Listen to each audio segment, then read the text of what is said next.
how to use your hydrometer, temperature corrections,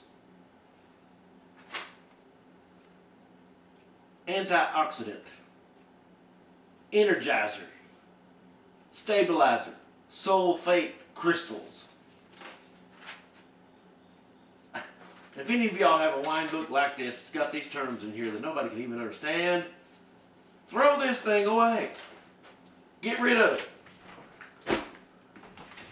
If you'll follow these simple procedures that I'm showing you in this video, I promise you, you'll be making great, excellent wine that you can be proud of, show off to your friends, and as I keep referring to, better, keep saying better than buying it in a store. Now, it's been 30 days, or more, or less. Doesn't matter, somewhere around 30 days. What you want to do, about 24 hours before you get ready to siphon this over into this bucket, you want to set it up here. This stuff here's, the sludge will slosh around there very easily. It'll take long to settle if you just put it up here and try to siphon it off. Okay? What you need to do is get rid of the wine off the sludge that it's made after it's been fermenting for 30 days. You see it's about an inch down here. Okay? And so you want to set it up 24 hours before. That's what I do. And where it's all settled down there and you're ready to go.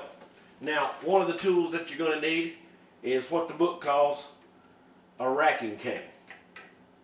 It's one of those terms, racking. What we're doing is siphoning, simply siphoning this wine off its sludge. Okay? And this is a cane made for that. And what I do, hey, the book doesn't show you everything. So what I did is I put a clothespin on here with a couple of bread ties, my daughter's hair bow here, and put it on there to stop this from sliding up. You can put it where you want to as you go, but clothespin, and attach it to the cardboard, just like this.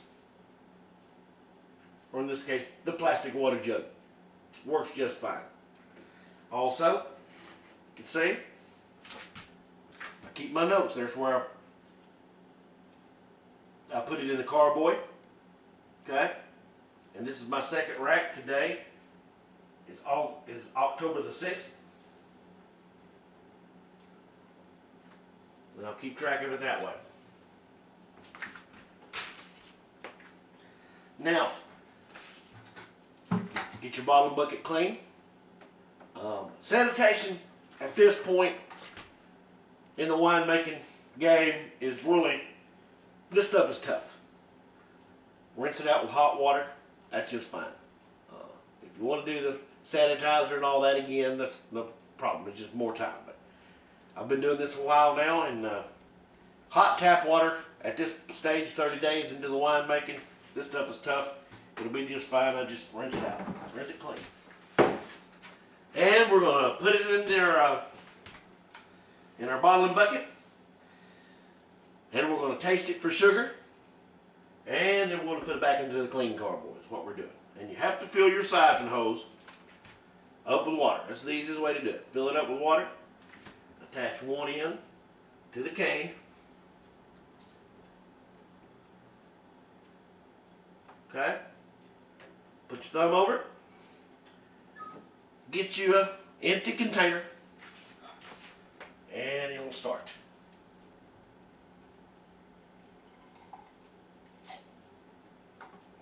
All by gravity. There you go. This is what it's called racking the wine. It's a simple process of siphoning the wine over into your bottle and bucket. Siphon it down to the sludge. And of course, you rinse the sludge away, throw that away. And this wine is looking great. It's already started clearing. After 30 days, it was so yellow, high yellow, when I put this in here. Already, you can see the bronze coming out of the bronze muscadine color. That's the color off the holes of the muscadine. I left those holes in there for 10 days of the first fermentation stage. Some people do 7, some people do 5 days. I do mine 10. I leave my holes in there for the color. I love the color of bronze of the Carlos muscadine wine. If you don't like the color, take the holes off After a day or two, and you'll get straight white wine. But I like the color. I like the color.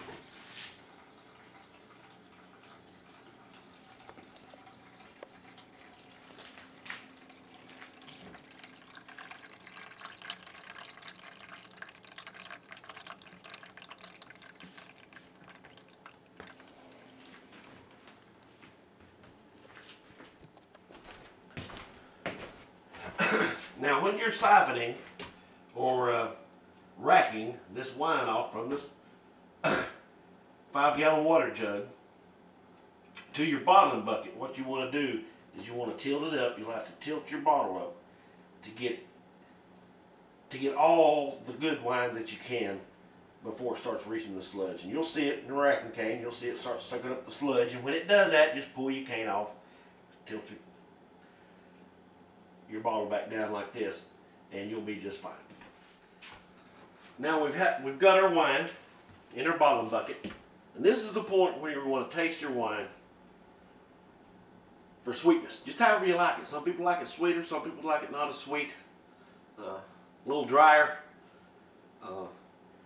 This wine has been on the boil for 30 days, been fermenting for 30 days, and it's still fermenting, okay? And so it'll still eat up the sugar. But keep in mind, the more sugar you add, the more alcohol you produce, and the stronger your wine is. Now, I like mine full body. I like mine pretty strong, 17 or 18% alcohol. With muscadine wine, you can do this and still have a good fruity flavor. Still have really good wine.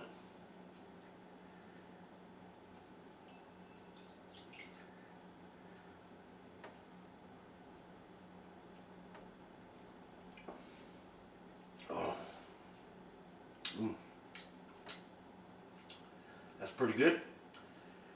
Still a little bitter taste after 30 days, but look how clear this wine is after 30 days.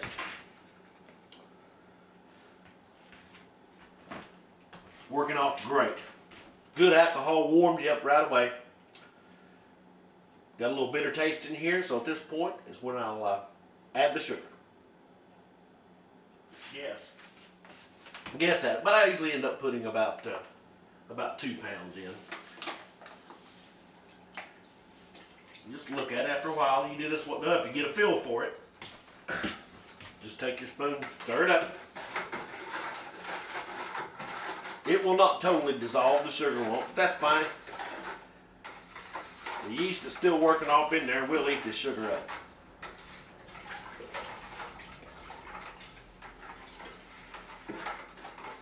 And before I touch the wine with anything, I just rinse it off with tap water. That's just a habit of mine. Wine's pretty stout, a lot stouter than most folks will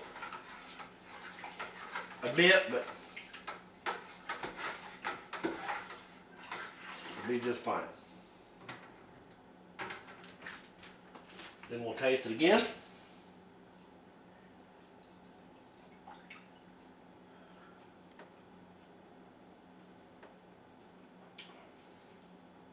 And if you want a little more, just add a little more. I'm going to leave it like that. It's pretty good right there for me. Now this water jug has already been cleaned a month ago. Okay? Do you have to put the sanitation solution back in here again and do that again? Some people say yes. Most of the time I do not bother. I just put good hot water in there and slosh it around, and we'll siphon it back off in here into the jug. Put the airlock back on it and let it sit for another 30 days. And just keep track of it. Get you a sticky note, keep track of it. Stick it right on your water jug. and that way you'll keep track of it. And you'll do this 3 times. This is the first 30 days. I'll do it again in 60 days. And then I'll do it again in 90 days. And then after that, I just let it sit in the jugs for 6 months, a total of 6 months altogether. And you'll be surprised how smooth your wine is. And after 6 months, it'll be ready to drink. If you want to let it sit up another year, it'll even change again for the better, even after another year. But after 6 months of the wine, you've racked it 3 times, and it's sitting in this jug, I promise you, you'll have some of the best table wine that you've ever drank. Better than you can buy in a store. Show this off to your friends. Make you feel proud if you like doing this type of thing. And you'll be happy. I promise you, you'll be satisfied. About a gallon of water, hot water in there. Just slosh it around real good, rinse that thing out really good. And that'll be good enough.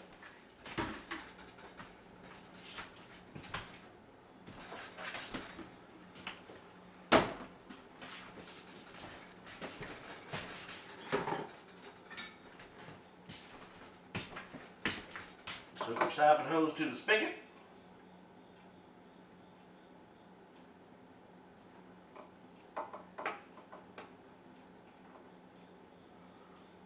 Turn it on and let it roll.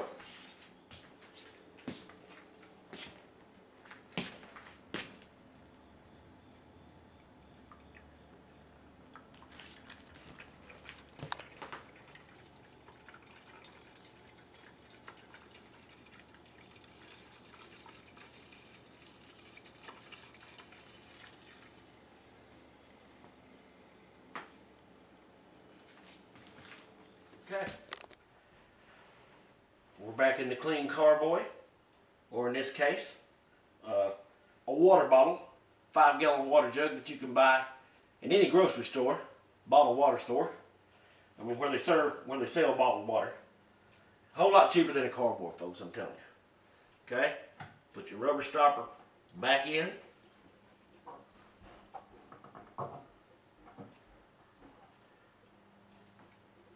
Nice and tight. Put your airlock back on it. Now, you're good to go for another 30 days. Remember, as I said, do this for 90 days. 30, 60, and 90. Then I leave it in the jug, in the bottle here, for 6 months. After your 3rd racking, you can bottle it up. Put your cannabis tablets in here. Stop it from fermenting, and go ahead and bottle it. If you're going to do that, put the cannabis tablets in there 24 hours before you bottle, and that way it'll be done fermenting. But I leave mine in here 6 months, because after 6 months it's done, and I don't even have to hit it with the cannabis tablets or anything. Bottle it right up just fine. It's ready to drink after 6 months. Some of the best wine that you've ever tasted.